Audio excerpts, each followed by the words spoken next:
Mas essa filmagem, Casarões e Oliver, ela não. Ela pode ter eles ganharem alguma coisa Sim, internamente, mas sim, externamente sim. eles perderam muito com Mas isso. eu acho que assim, Mas é terror. pode-se dizer. Existe uma linha de raciocínio que o Hamas já ganhou esse conflito. Por quê? O que quer um grupo terrorista? Quer que o outro lado acabe reagindo de forma, entre aspas, irracional. Quando eu digo irracional, eu não estou querendo dizer que Israel não tenha direito de se defender. Tem direito, mas muitas vezes a reação acaba sendo pouco estratégica, como foi a reação também dos Estados Unidos depois do 11 de setembro, Exato. que foi, em retrospectiva, um triunfo de Al-Qaeda. Porque o que a Al-Qaeda queria era envolver os Estados Unidos em guerras sangrentas. Areias movediças, né? E Em conseguiu, Oriente Médio. assim, conseguiu mais do que poderia ter imaginado. Os Estados Unidos não só invadiu um país, invadiu dois. E foi assim, o custo reputacional para os Estados Unidos, o número de vítimas, aquilo foi uma catástrofe para a diplomacia americana. Os Estados Unidos pagam até hoje o preço. Quando a gente fala sobre as provas de que, na verdade, foi um foguete que falhou, etc., todo mundo, vamos dizer, muitas pessoas mais críticas dizem, mas os Estados Unidos produziram evidências falsas sobre supostas armas de destruição em massa no Iraque, etc. Os Estados Unidos perderam muita credibilidade durante a guerra contra o terror, porque uma guerra contra o terror, na verdade, é uma guerra contra atores não estatais, que, por definição, produz uma série de dilemas que levaram a questões como Guantánamo.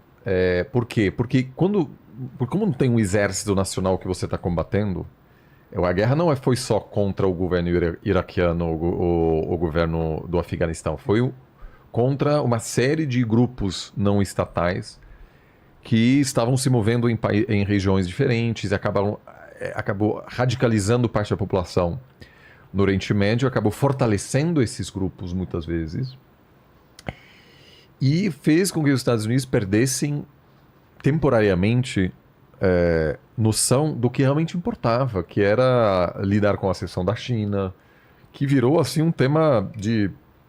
Né, tinha uma época que todo mundo em Washington estudava árabe, onde os diplomatas americanos mais inteligentes serviam ou em Cabu ou em Bagdá.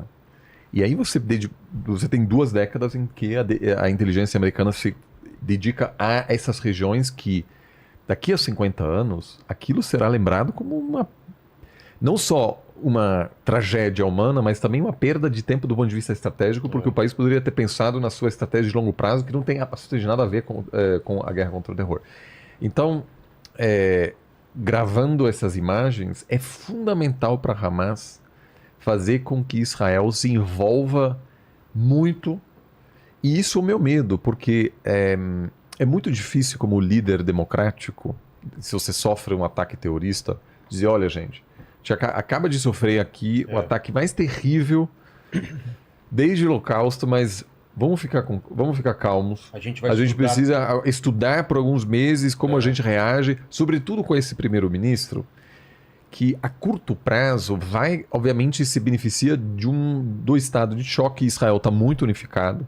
A maioria dos meus amigos não gosta do Netanyahu, mas agora eu falei com eles, vários deles desde o dia 7 de outubro, eles não querem priorizar hoje a divisão interna de Israel, mas querem priorizar a defesa, né, de Israel, e aquilo, obviamente, a curto prazo. Eu acho que a longo, não sei, eu quero muito ouvir vocês, eu não vejo como o Netanyahu possa sobreviver politicamente falando por muito tempo. Em algum momento ele vai ter que enfrentar essas críticas de que ele também contribuiu para um enfraquecimento de Israel, né? O Casarões mencionou isso aqui. Teve o ex-chefe do Mossad, por exemplo, o Serviço de Inteligência de Israel, dizendo publicamente que se o Netanyahu implementar essa reforma do judiciário, ele disse, a gente vai virar uma democracia muito fragilizada, tipo Hungria ou Irã.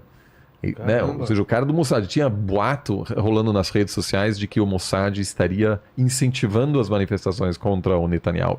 Não se sabe, eu pessoalmente não acho que isso tenha acontecido, mas o que aconteceu? Uma profunda desconfiança entre a burocracia israelense, o aparato de segurança, o que os detratores, né, do tipo trumpista, etc., chama de Estado profundo, né, do Deep State, e do outro lado, integrantes do governo Netanyahu. Então, certamente aquilo pode ter sido um dos motivos pelos quais certos sinais de que Hamas estaria planejando algo fossem talvez passados pelo Netanyahu e não houve uma boa comunicação. Mas o ataque terrorista não tem fins militares, ou seja, não, é claro que é matar muita gente, mas nunca não é derrotar Israel. Tem uma entrevista que vale muito a pena assistir no podcast do The Economist, da revista britânica, que eles entrevistaram o chefe do Hamas e diziam: o que você quer? Ele diz: eu quero destruir o Estado de Israel. Mas, evidentemente, esse ataque não levará ao fim do Estado de Israel. Então, existe aí um fanatismo, vamos dizer, não há um plano concreto, mas a única forma de, né, como você falou, resgatar relevância também e enfraquecer ainda mais o Fatah, e também se defender contra a ameaça dos que estão mais radicalizados ainda, é mobilizar as ruas árabes, e isso funcionou muito bem até aqui. Eu acho que há um altíssimo risco de termos ataques em países árabes contra missões diplomáticas israelenses. Eu acho perigoso hoje para um israelense viajar para Egito, até para a Turquia. Na Turquia, eu tive na Turquia. O Erdogan já estão pedindo para sair. O Erdogan, o presidente da Turquia, se posicionava até recentemente como mediador e agora ataca Israel, etc. Ou seja, isso tudo faz parte do plano de Hamas. Qual é a posição da Turquia? Agora, né, obviamente, critica muito Israel, etc.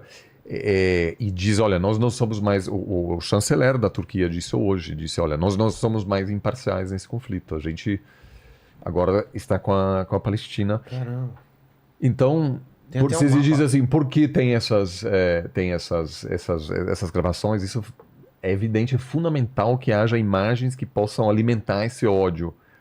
Tanto alimentar o estado de choque em Israel... Então essas imagens ajudaram realmente a não prejudicar. Muito, porque terror é uma coisa, na verdade, o que é terror? É medo.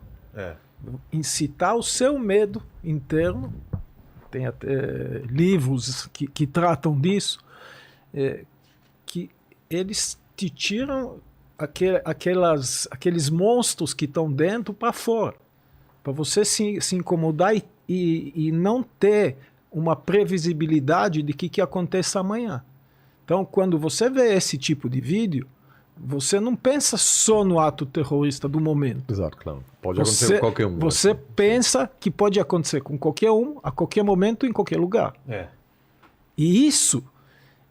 de um lado, deixa as pessoas muito instáveis, e do outro lado incita essas que estão na causa a ter mais força.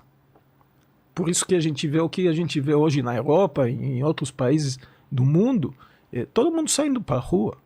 Você vê hoje Iêmen, estava uma manifestação assim absurda de tamanho. Então, tudo isso realmente... Concordo 100%. O Hamas já ganhou essa guerra. Nesse ponto, já ganhou. Conseguiu o que ele queria. Sim.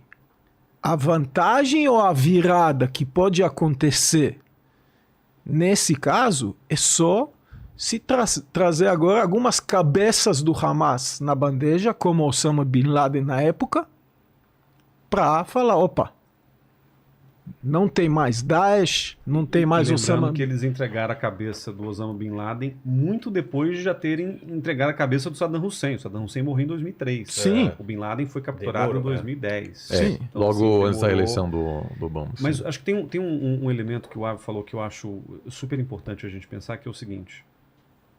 Em relações internacionais tem um termo, uma expressão chamada efeito CNN. Desde o início da década de 90, quando se popularizou a TV, como é que fala? Antena parabólica. Né? Depois, nos Estados Unidos sempre TV a cabo, aqui no Brasil antena parabólica. E você começa a ter os canais 24 horas de notícia. Esses canais, eles se veem na necessidade quase que desesperada de produzir conteúdo relevante. E isso também colocou o americano muito mais tempo na frente da televisão, porque a programação até a década de 80 ela era limitada muitas vezes, você assistia até um determinado horário, ia dormir, fazer outra coisa, e o canal 24 horas ele te coloca ali. E aí você tem alguns episódios, como por exemplo a Guerra do Golfo de 90, quando o Iraque invadiu o Kuwait e depois os Estados Unidos reagiram, foi a primeira grande guerra transmitida ao vivo. Verdade, eu acompanhei muito pela CNN. Exato, e que mobilizou a população americana em apoio àquela guerra, até porque era uma guerra que não tinha morto, né? Você via só a guerra de cima, a guerra de longe, era uma bomba caindo aqui, uma coisa meio virtual. Só que logo depois os Estados Unidos se envolveram numa guerra na Somália, em 93, que foi o cerco a Mogadishu, né? Tem um filme chamado Falcão Negro em Perigo. E ali aconteceu um efeito, em parte inadvertido, mas em parte também meio que incitado pelos combatentes somalis, que o helicóptero caiu, alguns soldados americanos sobreviveram na queda, eles mataram e eles prenderam, alguns inclusive morreram na queda também. Eles prenderam esses soldados na traseira de veículos, ou decapitados, ou deixavam os caras esfolando no chão e deixavam isso filmado, e tinha jornalista cobrindo. Então isso acabou gerando, por que chama efeito CNN? Porque esse tipo de cobertura de guerra ao vivo, que agora se potencializa a uma outra proporção, porque com rede social você está o tempo inteiro exposto a galera com celular, né? Não tem nem que ligar na televisão. Exato. O efeito disso é que você move muito rapidamente os sentimentos coletivos de uma população. Então, por exemplo, em Israel, obviamente eu dar um relato da minha própria experiência não significa nada do ponto de vista científico, mas todas as pessoas que eu conheço que estão em Israel estão morrendo de medo porque tiveram ou conhecidos, ou parentes, ou amigos que morreram, ou que conhecem gente que morreu. Numa sociedade de 10 milhões de pessoas, o número de mortos representa o quê? 1% da população? Talvez um pouco mais? Um pouco menos, mas é significativo. É significativo, então todo mundo conhece todo mundo, em algum momento você tem alguém que foi vítima. Então Israel mobilizou-se muito rapidamente atrás do Netanyahu para poder dar uma resposta. Eles não gostam do Netanyahu, mas eles entendem que agora é o momento de um país unido. Não é raro em Israel você ter, quer dizer, dado o tempo histórico de Israel, foram várias as oportunidades em que Israel teve um governo de união nacional, depois de 67, em 84, depois agora, né, 2021, que tentou-se fazer lá um gabinete e tal, mas o Netanyahu conseguiu uma vitória parcial, temporária, que ele conseguiu se manter no poder com alguma credibilidade. Houve no primeiro e no segundo dia, depois do atentado, alguma crítica do tipo, como o Netanyahu deixou que isso acontecesse, só que isso acabou, né? Essa discussão nesse momento acabou, o pessoal meio que empurrou de lado. Israel se fala muito isso. Agora não é o momento de fazer acusações, de apontar o dedo. Agora é o momento da gente ir atrás, resolver as questões. Eu concordo que a gente tem que fazer isso com cabeça fria, apesar da cabeça quente. Mas você tem que pensar que houve erros assim crassos de não enxergar. Não é um período de um dia, não é só o que aconteceu naquele dia ou naquela noite anterior, ou 2 dias antes ou uma semana antes. Para mobilizar tanta gente é muito tempo. Então essa conta vai chegar. Eu não sei até onde o Netanyahu mesmo vai pagar, porque ele é muito, muito liso, ele sabe...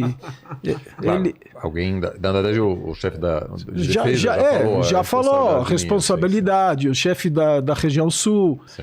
Já tem várias pessoas já apontadas e tipo, já está no caderninho. Já está com o amarelo, já sabe que vai tomar o segundo e está lá.